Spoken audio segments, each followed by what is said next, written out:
क्या सरकार ने वाकई एक योजना बनाई है जिससे विपक्ष की किसी भी सरकार को आरोप लगा करके सरकार के किसी भी नुमाइंदे को 30 दिन तक जेल में रखा जाए और उसके बाद एक वजह बना दी जाए कि क्योंकि ये आरोप गंभीर हैं इस वजह से इनको हटा दिया जाए इनके पद से, और इस तरीके से ऐसी सरकारों पर भी संकट के बादल घिरें? क्या इस तरीके की एक योजना केंद्र सरकार द्वारा बनाई गई है कि कानून इस तरीके का ले आए? ये सब बातें क्यों हो रही हैं और विपक्ष ये आरोप क्यों लगा रहा है? वो इसलिए क्योंकि आज संसद में सरकार ने एक संवैधानिक संशोधन बिल 130th अमेंडमेंट बिल 2025 उसको मूव किया। होम मिनिस्टर अमित शाह ने इसको मूव किया, जिसमें खासा हंगामा हुआ। तस्वीरें आपके सामने हैं जिसमें बिल की प्रति फाड़ करके फेंकी भी गई और विपक्ष ने ये आरोप लगाए। लेकिन इस बिल में ऐसा क्या है या ये क्या कानूनी प्रावधान है जिसको लेकर के अब विपक्ष को लगता है कि ये तो गैर कानूनी ढंग से, आप जब ढंग से हरा नहीं पा रहे हैं चुनावी ढंग से, तो फिर आप कानून ला करके विपक्ष की सरकारों को और ज़्यादा तंग करने के लिए इस तरीके का कानून ला रहे हैं। ये कानून क्या है और क्यों विपक्ष को लगता है कि ये एक डेथ नेल है, वो जानने का प्रयास करते हैं। नमस्कार, मेरा नाम है संकेत उपाध्याय और आप देख रहे हैं इशारों इशारों में। तो सबसे पहले आपको ये बताऊं कि एक बिल है जिसको संसद के सत्र में संसद के पटल पर रखा गया, इंट्रोड्यूस किया गया इसको। ये 130th अमेंडमेंट बिल है 2025 जो कि लोकसभा में पेश किया गया। इसमें जो प्रावधान हैं वो ये हैं कि सेंट्रल और स्टेट मिनिस्टर को हटाया जा सकता है, एक ऐसे इंसान को हटाया जा सकता है जिसके ऊपर बहुत गंभीर आरोप हैं और उनको गिरफ्तार किया गया है। 30 दिन से ज़्यादा की अगर गिरफ्तारी हो गई है गंभीर आरोपों पर, तो आप अपने पद पर आसीन नहीं रह सकते, आपको फिर आपके पद से हटा दिया जाएगा। ये बिल आर्टिकल 75 है संविधान का, उसको संशोधित करता है, which primarily deals with the appointment of and responsibilities of the council of ministers including the prime minister. कहने का मतलब ये है कि प्रधानमंत्री समेत नीचे जितने लोग हैं जो आपके कैबिनेट में रहते हैं, चीफ मिनिस्टर हों, एमपीज़ हों, इसके अलावा और कैबिनेट, स्टेट की कैबिनेट हो, इस तरीके के जो लोग हैं जो जनप्रतिनिधि हैं और इम्पॉर्टेंट पोजीशंस पर हैं, अगर उनके ऊपर कोई गंभीर आरोप लगा है तो उनको एक समय सीमा के बाद हटाया जा सकता है। महोदय, मैं प्रस्ताव करता हूं कि भारत के संविधान का संशोधन करने वाले विधेयक को पुनर्स्थापित करने की अनुमति दी जाए। महोदय, मैं प्रस्ताव करता हूं कि जम्मू कश्मीर पुनर्गठन अधिनियम 2019 का संशोधन करने वाले विधेयक को पुनर्स्थापित करने की अनुमति दी जाए। महोदय, मैं प्रस्ताव करता हूं कि संघ राज्य क्षेत्र शासन अधिनियम 1963 का संशोधन करने वाले विधेयक को पुनर्स्थापित करने की मंजूरी दी जाए। मैं आपको एग्जैक्ट प्रावधान जो बिल में है वो पढ़ करके बताता हूं। A minister who for any period of 30 consecutive days during holding the office as such, इसका मतलब है कि एक मंत्री जो 30 दिन लगातार, अगर जब तक वो अपने पद पर आसीन हैं या अपने काम में वो काम अपना कर रहे हैं और उसमें अगर 30 दिन तक लगातार उनको पुलिस डिटेन करती है या हिरासत में लेती है उनके कार्यकाल के दौरान, on allegations of committing an offence under any law, अगर उनके ऊपर आरोप लगता है कि उन्होंने किसी कानून का उल्लंघन किया है, for the time being in force which is punishable with imprisonment for a term which may extend to 5 years और मोर। आसान भाषा में समझा दूं क्योंकि ऐसे कॉम्प्लिकेटेड हो जाएगा। यहाँ तक की बात ये कही जा रही है कि एक ऐसा मंत्री, प्राइम मिनिस्टर इंक्लूडेड, जो 30 दिन तक गिरफ्तार किया गया हो लगातार, जब तक वो एक पद पर आसीन हो, एक पद पर हो, और जो सज़ा जिस अपराध के लिए उसको आप ये समझिए जिसका वो अक्यूज्ड है, जिसका आरोप उसके ऊपर लगा है, उसकी सज़ा का प्रावधान 5 साल से ज़्यादा का हो, shall be removed from his office by the president on the advice of the prime minister to be tendered by the 31st day after being taken in such custody। यानी कि प्रधानमंत्री और प्रेसिडेंट की सलाह पर ऐसे व्यक्ति को उसके पद से हटाया जा सकता है। ये है जो अमेंडमेंट उन्होंने बताया है। अब आपको और इसमें क्या प्रावधान है मैं आपको वो भी बता दूं, क्योंकि इसको लेकर के भी अभी थोड़ा सा कन्फ्यूजन है। और वो कन्फ्यूजन क्या है मैं आपको बता दूं, क्योंकि एक इकोनॉमिक टाइम्स की रिपोर्ट है, वो ये कहती है कि इस तरीके से अगर कोई इंसान हो, उसने अगर, मैं ये पैराग्राफ पढ़ देता हूँ। The bill proposes that if a minister in a state or at the center, including the chief minister or the prime minister, is arrested and detained in custody for 30 days, अगर कोई भी मंत्री, प्रधानमंत्री या मुख्यमंत्री हिरासत में लिए जाते हैं 30 दिन तक, जहां पर सज़ा, जिस आरोप में सज़ा का प्रावधान 5 साल का है, तो उसमें he or she shall tender a reason before the 31st day of arrest। यानी कि उनको अपनी वजह बतानी पड़ेगी कि उनको क्यों गिरफ्तार किया गया है। Failing this the minister would cease to hold office. अब क्या ये वजह दी जाएगी, ये प्रावधान होगा, क्योंकि कुछ रिपोर्ट्स में ये चीज़ नहीं है। आगे चल के अभी इसमें जब और चर्चा होगी तब पता चलेगा। अब मैं आपको ये बता दूं कि इसको लेकर के विपक्ष की तरफ से अब तमाम बातें की जा रही हैं। Sir, Parliament democracy, chief ministers and ministers can only be removed through true means. First, executive prime minister can recommend their removal if the council of ministers lose confidence of the legislature. Now this bill would empower the unelected executive and bureaucracy to play the role of legislature. Sir, it undermines representative parliament democracy. This amendment would leave the minister and CM at the mercy of executive agencies. The severity of the amendment is not only in the fact that one loses their position if they are arrested, but even if they are detained, detention and administrative action doesn't require offense to be made. Sir, the chief minister will not be able to accountable people. I want to know from the Honorable Home Minister, as he read Article 74(1), which says that the Council of Ministers headed by the Prime Minister to aid and advise the President, who shall, in exercise of his function, act in accordance with such advice. Now, this bill clearly violates 74(1). Sir, this is the 1933 Gestapo when Gestapo was found in Germany. This government is hell-bent on creating a police state. This will be a death knell and leash on elected government, sir. Indian constitution is being amended to turn this country into a police state.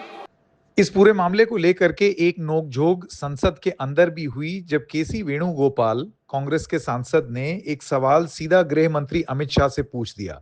कहा कि जब आप गुजरात में थे और गिरफ्तार हुए थे, तब आपने इस्तीफा क्यों नहीं दिया अपने पद से, जिसको सुन करके भड़क गए गृह मंत्री अमित शाह और उठ करके उन्होंने अपना एक स्पष्टीकरण दिया।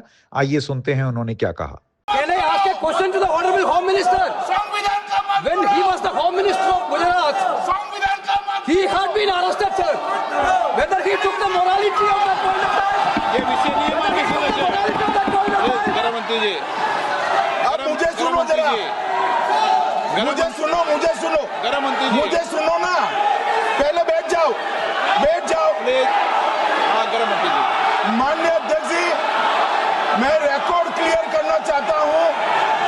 मुझ पर झूठे आरोप लगाए, तब अरेस्ट होने के पहले मैंने नैतिकता के मूल्यों का हवाला देकर इस्तीफा भी दिया, और जब तक मैं कोर्ट से निर्देश नहीं हुआ, कोई संविधान पद मैंने स्वीकार नहीं किया। ये क्या सिखाते हैं नैतिकता में? मैं तो इस्तीफा देकर गया था, और मैं तो चाहता हूं कि ये नैतिकता के मूल्य बढ़े। हम ऐसे निर्लज्ज नहीं हो सकते कि हम पर आरोप लगे और हम संवैधानिक पद पर रहें। अरेस्ट के पहले मैंने इस्तीफा दिया है। लेकिन अभिषेक मनु सिंघवी ने एक पोस्ट किया कल रात ही, जिसमें उन्होंने कहा new proposed law removes incumbent chief minister etcetera immediately on arrest. यानी कि आप गिरफ्तार कर लीजिए और उसके बाद कोई मुख्यमंत्री हो, मंत्री हो, उनको आप हटा दीजिए उनके पद से, कानूनी रूप से अब आप हटा दीजिए। This is the best way to destabilise opposition which is to unleash bias central agencies to arrest. इसका मतलब ये है कि ये तो सबसे बढ़िया तरीका है विपक्ष की सरकारों को हटा देने का, कि पहले तो आप अपनी ईडी, सीबीआई और केंद्र की और एजेंसियों को नेताओं के पीछे लगा दें और कुछ गंभीर आरोप लगा करके हटा दें, और जब आरोप गंभीर होंगे और उसमें सज़ा 5 साल से ज़्यादा की होगी तो फिर कन्विक्शन का भी इंतज़ार करने की ज़रूरत नहीं है। सिर्फ ये बता करके कि देखिए आरोप बहुत गंभीर हैं, 30 दिन के अंदर अंदर आप उनको हटा सकते हैं। So you arrest opposition CMs and despite being unable to defeat them electorally, यानी कि उनको आप कानूनी रूप से या चुनाव जीत करके तो हरा नहीं सकते, तो आप इस तरीके से हटा रहे हैं, आर्बिट्ररी अरेस्ट करके, अपनी एजेंसियों का दुरुपयोग करके। And no ruling party incumbent CM ever touched, उनका ये आरोप है कि जब इस तरीके का कानून आ जाएगा तो केंद्र सरकार बीजेपी की, तो बीजेपी के मंत्री सेफ, बीजेपी के जितने मिनिस्टर्स हैं वो सेफ, एमपी सेफ, स्टेट में जहाँ जहाँ बीजेपी की सरकारें हैं वो सेफ, और जो बीजेपी का नहीं है वहाँ पर आप अपनी एजेंसी से लोगों के पीछे हाउंड करेंगे, और उसके बाद जब 30 दिन से ज़्यादा हो जाएगा तो उसके बाद फिर आप एक टेक्निकल बात गिना करके उनको उनके पद से हटा देंगे। तो अभिषेक मनु सिंघवी का ये कहना है कि ये तो बड़ा सही तरीका है, अब आप चुनाव लड़के नहीं हरा सकते हैं तो आप इस तरीके से हराएंगे। मैं ये जो तीनों के तीनों विधेयक आए हैं, संविधान का 130वां संशोधन विधेयक 2025, 1 मिनट, संघ राज्य विधेयक, देश देख रहा है आपको, संघ राज्य शासन विधेयक बेटी का 2025, विरोध कर रहे हो, जम्मू ये देख कश्मीर रहा है। पुनर्गठन विधेयक 2025, इन तीनों का माननीय अध्यक्ष जी अपनी पार्टी, अपने नेता आदरणीय अखिलेश जी की ओर से पुरजोर विरोध करता हूं, और विरोध इसलिए करता हूं माननीय गृह मंत्री जी बहुत नैतिकता की बातें कर रहे हैं आपने भाषण दिए थे चक्की पी सिंह महाराष्ट्र में, जिनको लेके डिप्टी सीएम बना के घूम रहे हैं आप। इसलिए अध्यक्ष जी मैं इस मौके पर कहता हूं ये बिल संविधान विरोधी, मूल अधिकार विरोधी, न्याय विरोधी। अब आप जानते हैं ये आरोप विपक्ष कई बार लगा चुका है, जैसे कि 2-3 चीज़ें हुई। आम आदमी पार्टी के केस में आपने देखा, जो केस अभिषेक मनु सिंघवी ने ही लड़ा था, जिसमें आम आदमी पार्टी का पूरा टॉप ब्रास आप ये समझिए कि जेल में था और गंभीर आरोप उनके ऊपर लगे थे। आरोप अभी तक चल ही रहा है, वो केसेस चल रहे हैं, लेकिन सत्येंद्र जैन बाहर आ गए, अरविंद केजरीवाल बाहर आ गए, मनीष सिसोदिया बाहर आ गए, और इन तीनों का ये कहना है कि ये आपने जानबूझ के एजेंसीज को पीछे लगाया हाउंड करने के लिए। एनफोर्समेंट डायरेक्टरेट पर वक्त पर कोर्ट ने ही सवाल पूछे हैं कि आपका कन्विक्शन रेट इतना पुअर क्यों है, आप लोगों को गिरफ्तार कर लेते हैं लेकिन फिर आप केस साबित नहीं कर पाते हैं। तो अब विपक्ष का यह कहना है कि यह पूरा एक चक्र बना दिया है सरकार ने, कि अपने लोगों के खिलाफ कार्रवाई करेंगे नहीं। हालांकि बिल ये कहेगा कि प्राइम मिनिस्टर भी इससे हटाए जा सकते हैं, अपने लोगों को आप हटाएंगे नहीं, लेकिन इस तरीके के आरोप लगाएंगे विपक्ष के नेताओं पर, मंत्रियों पर, चीफ मिनिस्टर पर। उसके बाद फिर केस बताएंगे अति गंभीर, 5 साल से ज़्यादा की सज़ा, और फिर क्योंकि उसका ट्रायल चलता रहेगा और वो गिरफ्तारी हो जाएगी उस मामले में, तो 30वें दिन ये बोल दिया जाएगा कि अब आपको हटना पड़ेगा अपने पद से। अब इसकी ज़रूरत क्यों हुई मैं आपको वो बता दूं। एक तो अरविंद केजरीवाल वाला केस तो मैंने आपको बता ही दिया। इसके अलावा ये कंट्रोवर्सी तब आई जब 2023 में वी सेंथिल बालाजी एक मंत्री थे तमिलनाडु की डीएमके सरकार में, उनको अरेस्ट कर लिया गया 2023 में, और तमिलनाडु के जो गवर्नर हैं आर.एन. रवि, उन्होंने बालाजी को डिसमिस कर दिया। क्यों? क्योंकि वो मनी लॉन्ड्रिंग के केस में अरेस्ट हुए थे। लेकिन चीफ मिनिस्टर एम.के. स्टैलिन ने सेंथिल बालाजी को वापस मंत्री बना दिया जब सुप्रीम कोर्ट ने उनको बेल दे दी, क्योंकि उनका ये कहना था कि अब एपेक्स कोर्ट से उनको बेल मिल गई है तो अब वो वापस मंत्री बन जाएं। ये एक मामला है जो कि अब सामने आया है। इस केस की वजह से बताया जा रहा है कि ये ज़रूरत महसूस हुई है। अब ये जो स्टेटमेंट है जो दिया गया है इस बिल के पक्ष में, वो भी आपको जान लें, सरकारी वर्जन भी जान लीजिए। A minister who is facing allegations of serious criminal offences, arrested and detained in custody, may thwart or hinder the canons of constitutional morality and principles of good governance and eventually diminish the constitutional trust reposed by the people in him.